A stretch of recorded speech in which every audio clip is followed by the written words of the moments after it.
이 지급 매물보다는 앞으로 건축되게 될 신축 아파트를 목적으로 하는 바 이상이 있는 매물인지 아닌지는 확인을 꼭 하셔야 됩니다. 그에 대해서는 이제 실천 과정에서 저희가 자세하게 설명드릴 건데요. 배우지 않고 재개발 재건축을 하시게 되면 나중에 또 문제가 발생할 수도 있습니다.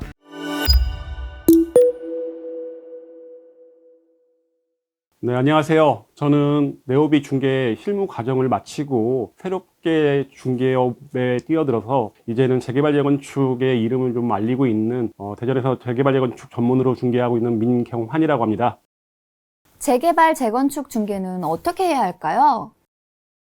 일반적으로 재개발 재건축을 좀 두려워하시는 분들이 있습니다. 하지만 일반적으로 토지, 주택, 건물 중개하고 똑같다고 보시면 됩니다. 관리처분 인가 이후에는 입주권으로 바뀌는데 이는 세법상 이야기일 뿐입니다. 저희는 실제 매물, 건물이면 건물, 주택이면 주택, 철거가 완료가 됐다면 토지로 중개하시면 되고요. 확인 설명서도 그렇게 작성하시면 됩니다. 근데 재개발 재건축 구역에서 매수를 하시는 분이 이 지급 매물보다는 앞으로 건축되게 될 신축 아파트를 목적으로 하는 바 이상이 있는 매물인지 아닌지는 확인을 꼭 하셔야 됩니다. 그에 대해서는 이제 실천 과정에서 저희가 자세하게 설명드릴 건데요. 배우지 않고 재개발 재건축을 하시게 되면 나중에 또 문제가 발생할 수도 있습니다. 그리고 철거 후에는 일반 분양하기 전에 조합원 분양 계약이 먼저 이루어지는데요. 그때는 두 장의 계약서가 필요합니다. 하나는 입주권 계약서, 또 하나는 토지 계약서가 필요한데요.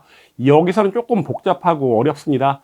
왜냐하면 권리가액이라는 분양가액, 추가 분담금, 프리미엄, 거기다 옵션 가격 등 여러 가지 상황이 계약서에 다 들어가야 되다 보니까 이런 부분은 자세히 배우고 가셔야 된다고 보시면 되고요. 이런 부분이 아니라고 한다면 일반적으로는 어렵지는 않습니다. 하지만 이제 입주권으로 들어가게 되면서는 조금 더 어렵고 디테일한 부분이 있다 보니까 그런 부분은 신경 써서 배우고 계약서 작성을 하셔야 될 거라고 보입니다. 재개발 재건축 고객 상담은 어떻게 해야 할까요? 재개발 재건축 경우는 이제 절차법입니다. 그러니까 순서대로 단계가 통과돼야지 다음 단계로 넘어가는 건데요. 재건축 같은 경우나 재개발이 이제 비슷합니다. 다른 부분이 있긴 하지만 비슷한데요.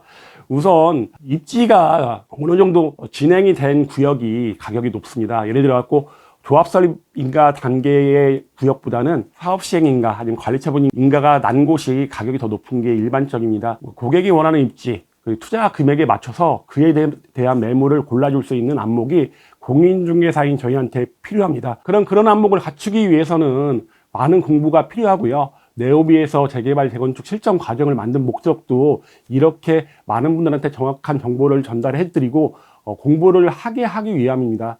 그리고 최근 가장 많은 상담이 있는 거는요. 아무래도 부모님들이 자식한테 비싼 아파트, 기존 아파트를 사주기에는 너무 부담이 되다 보니까 좀 더 낮은 가격, 지금은 허술한 빌라지만은 나중에 신축 아파트로 변신하는 재개발 재건축을 증여 혹은 사주려고 하는 게 요즘 많은 분들한테 나타나는 건데요. 이는 신축 아파트 선호도가 높아져서 현재는 낡은 빌라 아파트지만은 미래 가치, 현재의 가치보다는 미래 가치를 보고 사주려고 하시는 분들이 많은데요. 그럼 그런 고객들한테는 지금보다는 미래 가치에 대해서 얘기하고 이해를 구하게 된다면요. 매수에 응하실 것으로 봅니다. 사업성이 좋은 재개발과 사업성이 좀 좋지 않은 재개발, 판단을 위해서는 추천하거나 참고할 만한 자료가 있다면 어떤 게 있을까요? 네, 가장 기본이 되는 건 입지입니다. 사업성이 좋아야 되는 것인데요. 입지가 좋은 곳은 사업성도 좋다고 보시면 됩니다.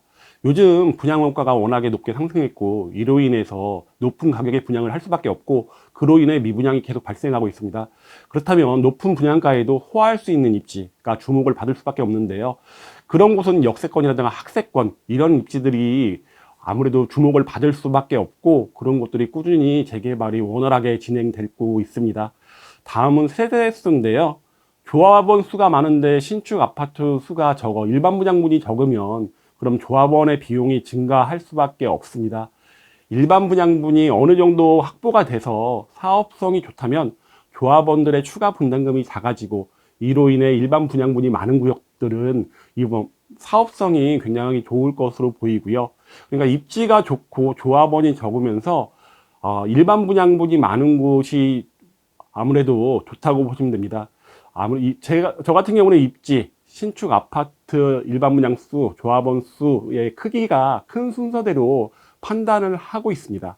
재개발, 재건축 물건을 중개사무소 위치와 무관하게 확보하여 중개할 수 있는 방법은 뭐가 있을까요? 중개사무소 위치는 굉장히 중요합니다. 재개발, 재건축 구역에 내에 위치하고 있으면 물건을 받기도 쉽고 고객을 만나기도 쉽습니다. 하지만 재개발, 재건축 아니라고 해서 불가능하지는 않습니다. 충분히 가능하다고 생각되는데요. 블로그라든가 유튜브 등 이런 매체들을 활용하게 되면 많은 분들한테 내 지식을 알리면서 가능한데요.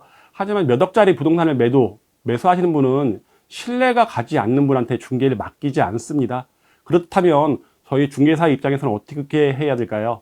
첫 번째는 재개발, 재건축에 대한 높은 이해와 지식을 내가 보여주는 겁니다. 제가 갖고 있는 블로그, 유튜브를 통해서 보여주는 게 가장 좋고요. 내가 믿고 맡길 사람이라는 것을 보여주기만 한다면 고객들은 지역을 가리지 않습니다. 이 지역의 매물을 사고 싶지만은 이 지역에 믿을 만한 중개사가 없다고 한다면 그런 믿을 만한 중개사한테 찾아갈 수밖에 없습니다. 그러면 재개발, 재건축, 정비 사업에 대한 지식을 계속 쌓아나가게 된다면은 언젠가는 기회가 올 것으로 봅니다.